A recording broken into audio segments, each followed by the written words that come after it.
needs support of a new quality. I certainly experienced that with my local and regional papers, that commitment that the citizens show. They want to take their decision on the basis of facts and figures. It is not just some dumb form of protest, but it is basically a bourgeois attitude, wanting to take one's decisions, wanting to form one's opinion on the basis of fact and information, and that can only ever come from the media. There is certainly no lack of entertainment and of easy and, let's say, low access content. But we have a lack of high-quality journalism, proper facts and figures that people are and would be interested in. So what am I trying to say by all this? We need to be where our market is, and that is with the citizen. I do admit, however, that a large share is drifting away. Modern political systems that are no longer that democracy-orientated no longer do this with torture or armed force, but they do it with sweet temptations. And it's a process of depoliticization and really just furnishing nothing but general truth. That's the other side, obviously. But the other half of the population who find it's not enough, that that's the wrong way to go, is something that you can notice. I think the political landscape is moving at the moment, and I think the media must present themselves properly here, and those contacts, that real contacts that we have, are important. Let me ask you, though, to follow. We started with the question of sort of oligarchs and various bad actors buying media properties for malign reasons, or what we presume to be malign reasons. And you said this is a problem that should be addressed. How would we address it?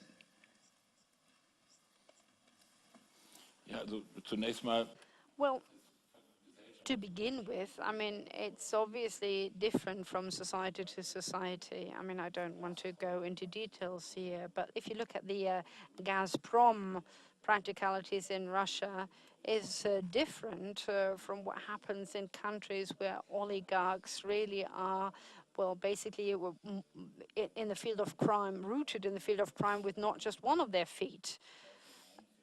I think in some cases, consistent prosecution will do, and in other areas, laws, antitrust legislation, because if you want to be a member of the European Union, you have to abide by certain rules. Normally that helps.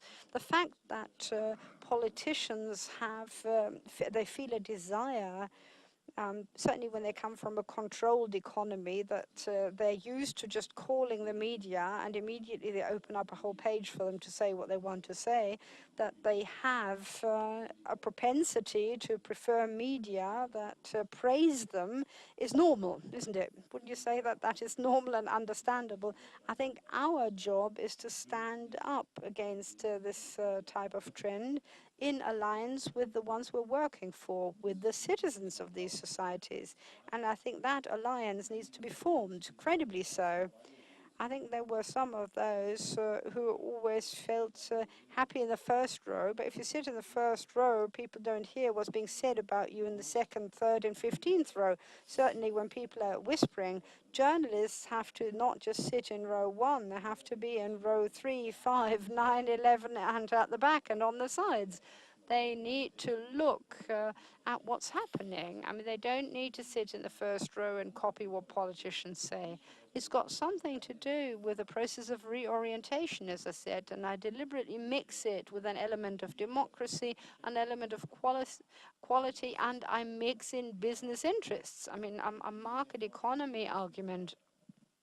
And I think with all of the reader research that we have done in the past, that we've heard time and again, we want you to stand up for certain things. And if it only is that waste paper bins are emptied regularly, or other bins are emptied regularly on the local level, and when we then fight for that, we do feel support and we do feel direct contact. contact with our people. We find that important.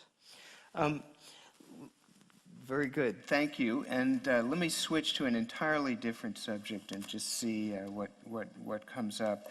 We've been, even though some of us are more optimistic and some of us are less optimistic, we've been talking about the sort of sunny world, relatively speaking, of journalism in the West.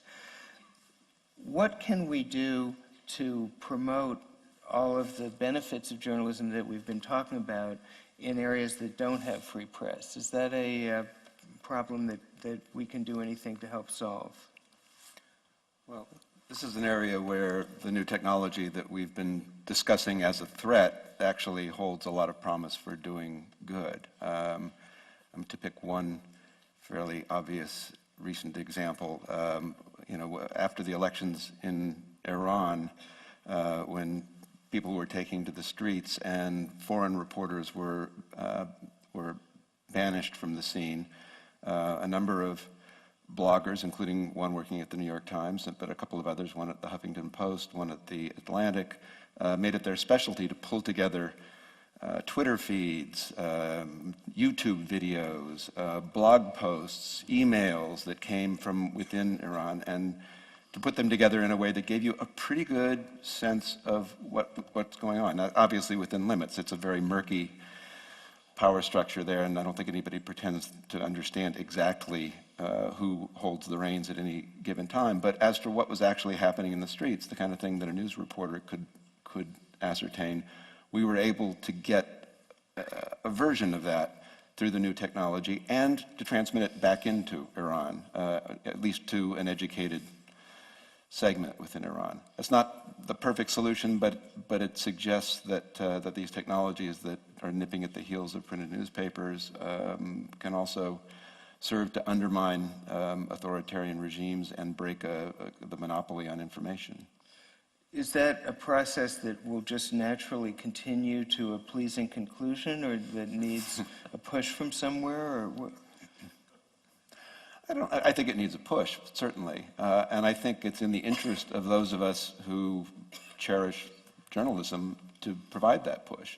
And not just as a public-spirited enterprise. It's not, what happened in Iran and similar things have happened in Burma and elsewhere was not because the Western media had taken it upon itself to break the monopoly on power in those countries. It was because we were seeking information for ourselves. But one consequence of that is that some of it ends up going back into the place that's starved of information. Do others want to jump in on this? But I think that free press is part of a populistic landscape, because it doesn't go to the heart of the problems, to the deep of the problems.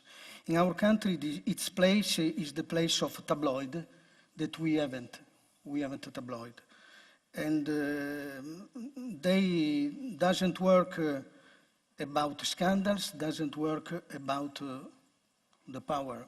But if it's possible, let me say that it's not easy to speak about the problem of my country abroad, but I think that for a citizen, for a journalist also, it's possible to love our country only through democracy, only through democracy.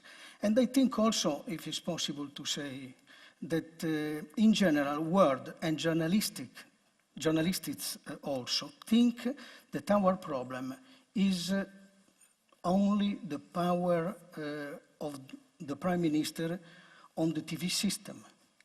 But that's not true, because if it's possible to speak only for 2 minutes about the other aspect, it's easy to understand that they are very important and sensitive.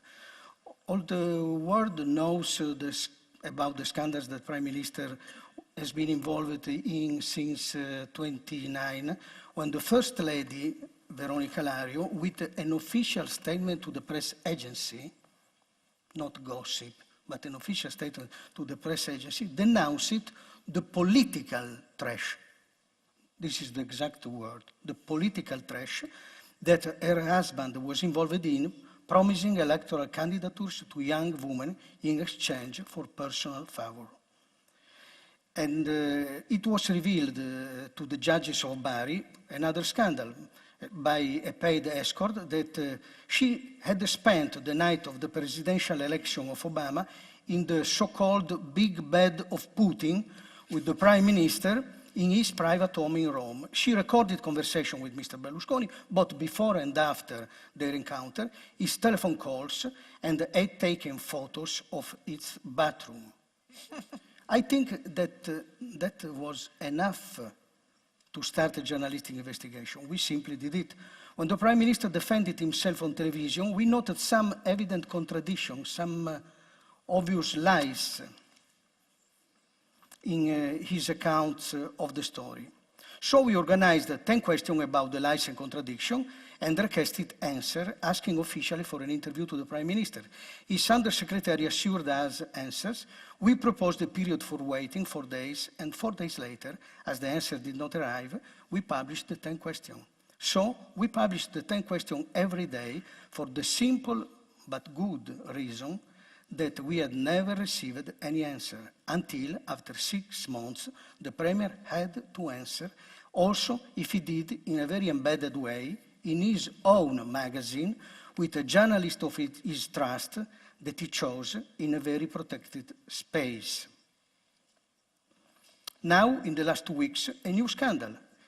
There is an official investigation about the Premier because he phoned the police headquarters in Milan to ask information about a minor girl from Morocco accused of theft, who participated in some special parties at his house, and the Prime Minister suggested to free her immediately, entrusting her to a young woman that he sent there very quickly during the night. Above all, he explained to the police that the minor was the niece of the Egyptian President Mubarak, and it was completely false. Which is the role of the press?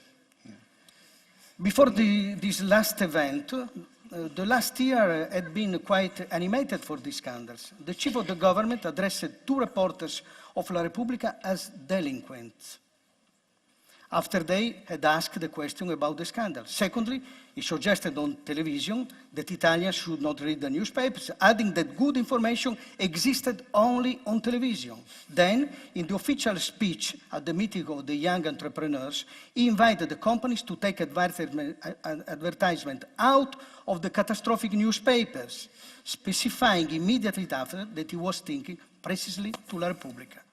I think it was the first time that a leader of a democratic country had openly tried to divert the free market in order to financially weaken a newspaper. Again, the same leader asked for the entrepreneurs to boycott La Repubblica. You must rebel against La Repubblica, were the exact word. Finally, the Premier had writs issued for the 10 questions, asking for €1 million in damages. Another first.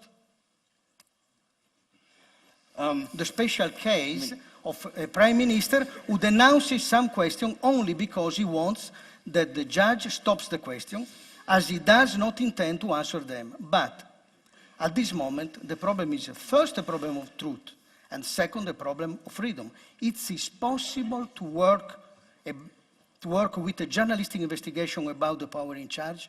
Under what conditions?